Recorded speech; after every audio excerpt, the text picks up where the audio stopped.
The release of oppo Find X blew everyone's mind with its cool looks and the whole new motorized camera setup.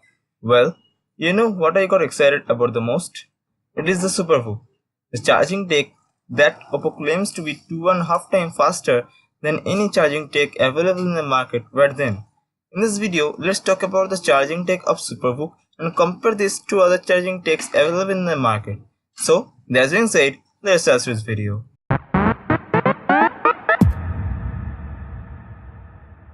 Oppo claims this charger can charge your device taking 35 minutes while others take more than 1 hour.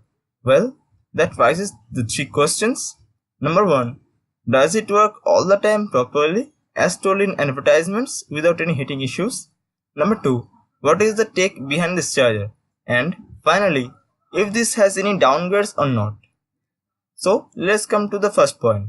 Well, by using all the fast chargers of the phones included in the box except Apple, for which a separate fast charger has to be bought, two tests have been performed, the screen off test and the screen on test.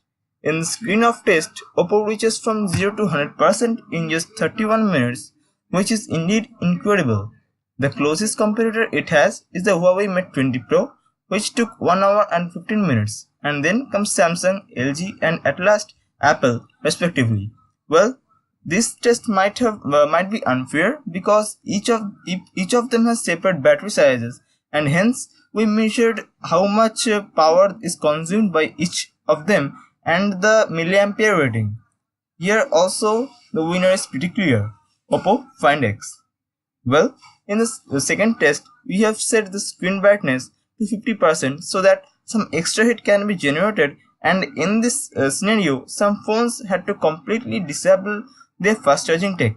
The Oppo remained unaffected by the screen on and completed in the task in 33 minutes. So, as the Huawei P20 Pro, which completed in 1 hour and 13 minutes, then Apple, which fast charges up to 80% and then slows down dramatically, and at last Samsung and LG, which completely stopped their fast charging tech and completed taking almost 5 times more than the supervooc.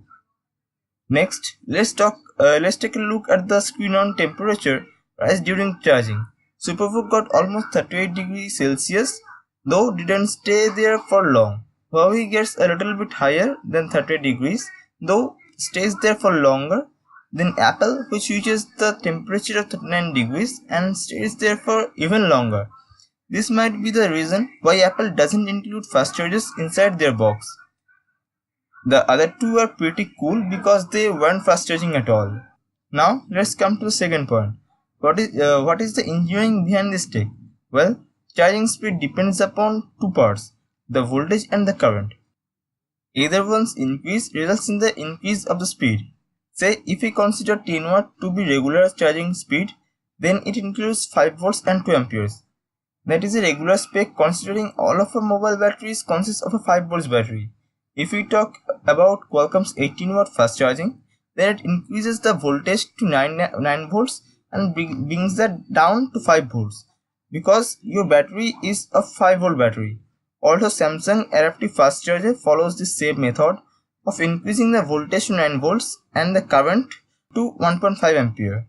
This method causes heat as the step down of the 9 volts to 5 volts inside the phone itself.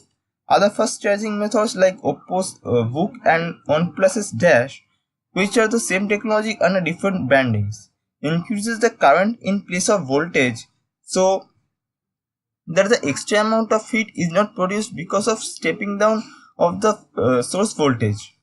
Voice increases the ampere rating further between 4 to 5 amps, that makes this a 2.5 watt charger.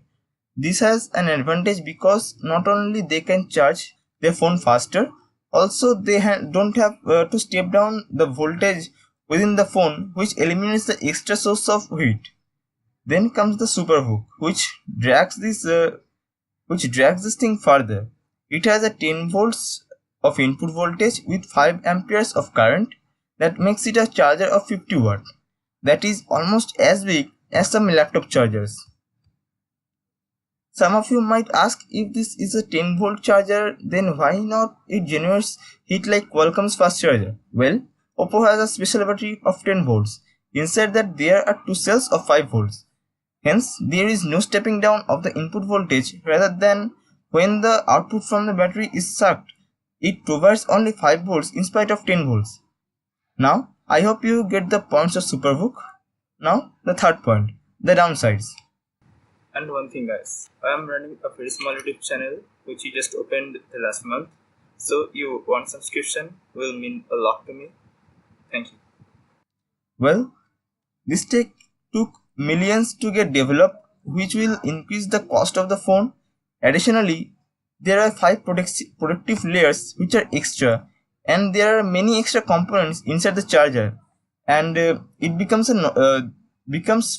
very big and heavier than a normal charger, and it is also costlier than a normal one. I hope you all cleared your doubts, and if you have anything left to ask, don't hesitate to ask me in the comment sections.